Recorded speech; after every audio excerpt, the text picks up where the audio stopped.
the clock on my phone, which I held face up in my lap so the screen would give me something to focus on that wasn't him. Damien did not move, did not blink that I saw, did not reach for the pizza or the milk which had gone warm and flat-looking on the coffee table between us. I filled the silence the way Lena told me. Kept talking, kept my voice even, described the plot of a movie I half remembered, talked about nothing at all. He didn't respond.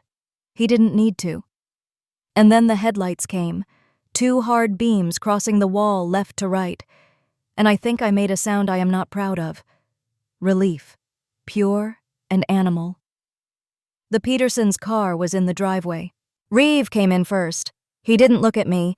He walked directly to Damien, crouched to the boy's level for a single moment, then straightened and took Damien's hand, and Damien stood and went with him the way water goes downhill, frictionless, immediate.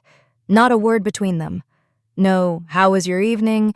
No, say goodnight to the babysitter. Reeve led him to the staircase, and they went up together, and I watched their backs the whole way. Reeve's shoulders rigid, Damien's hand small inside his, until the hallway swallowed them. The hallway light held steady. It had held steady since I'd touched that switch, and I didn't know if that mattered, but I noticed it. Lena came in behind him and closed the door and stood in the foyer and looked at me the way someone looks at a car that made it across a flooded road. Tired. Grateful in a way that had nothing celebratory in it. She was holding an envelope. A real one. Letter-sized. Unsealed. And she pressed it into my hands with both of hers, and her hands were cold. I didn't open it there. I could feel the thickness through the paper. Whatever was inside was significantly more than the $60 we'd agreed on. She said, "You kept him calm. That's what matters." And her voice had all the warmth of someone reading from a script they'd had to memorize the hard way. I asked her anyway. I don't know why. I knew she wouldn't tell me, I could feel that. But I asked, "What is he?" She didn't flinch, didn't look away. She said, "Don't come back." And she opened the door.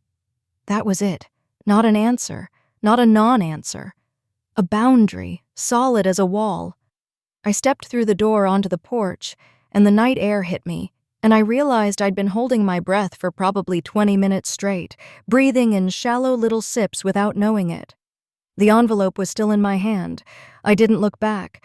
I told myself I wasn't going to look back. I looked back. Of course I did.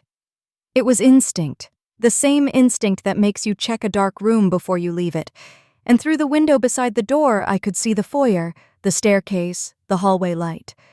And at the top of the stairs, Damien, standing exactly the way he'd sat all night, perfectly still, facing the window, facing me, at the distance and angle where he should not have been able to pick out my face in the dark, but I had the absolute, unshakable certainty that he could. That he had, the moment I turned. His expression was what it had always been. Nothing. Not watching me, not threatening me. Just aware of me, the way a camera is aware of a room. I ran, not a jog, not a brisk walk.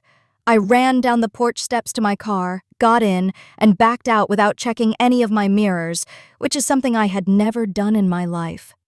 I drove out of that suburb and onto the main road, and I kept going until the streetlights changed from the amber sodium of that neighborhood to the whiter, harder lights of the highway, and by then my hands had stopped shaking enough that I trusted myself to exist in traffic. I didn't play music. I didn't call anyone. I drove home in silence, and I sat in my parked car for 11 minutes before I could make myself go inside. I never called the Petersons, never filed anything, never told anyone in a way that counted. I tried to write it down once, about a week later, and I got 3 sentences in and stopped, because on the page it looked like nothing. Quiet child, strange rules, a phone call, a breathing landline. That's all it was on paper. That's all it would ever be to anyone who hadn't been in that room, under that lamp, watching him not move. I still have the Petersons' number in my phone. I've never deleted it. I don't know why. Maybe because deleting it feels like pretending the night didn't happen, and I'm not quite able to do that. 6 weeks later, I drove past their street on the way back from somewhere else. I didn't plan it, or I told myself I didn't. New car in the driveway, a smaller sedan, not the Petersons. Through the living room window, I could see someone moving around, young, easy in their body, the kind of easy you have when you haven't read anything yet and everything still makes sense. They were carrying something, maybe a glass, maybe a phone, moving through the Petersons' living room like it was any house. I didn't stop. I slowed, briefly, and then I kept driving, and I told myself that whatever happened in that house was not my problem anymore. Then I looked up at Damien's window. I don't know what made me. The light was on. The same warm rectangle I'd seen from inside, just reversed now, seen from the street. And his silhouette was there. Small, centered in the window, completely still. I was doing maybe 20 miles an hour, and I had already passed the house, and I still knew, the way I'd known on the porch, that he was looking at the car. Not at traffic. At my car, specifically, moving away from him. The same awareness. The same nothing expression I couldn't see from here but knew was there.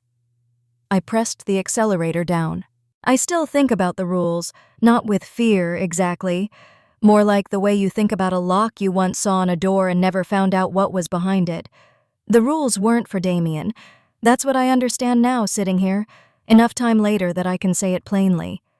They weren't to manage him or help him or contain some diagnosis. They were the record of every mistake every previous sitter made, written down so the next one had a chance. How many sitters does it take to compile 7 rules? How long had the Petersons been doing this? I don't know. I never will.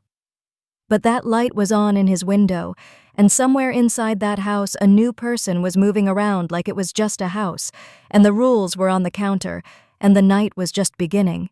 When Drift drives past that house at the end and sees the light on in Damien's room, do you think the new sitter already broke a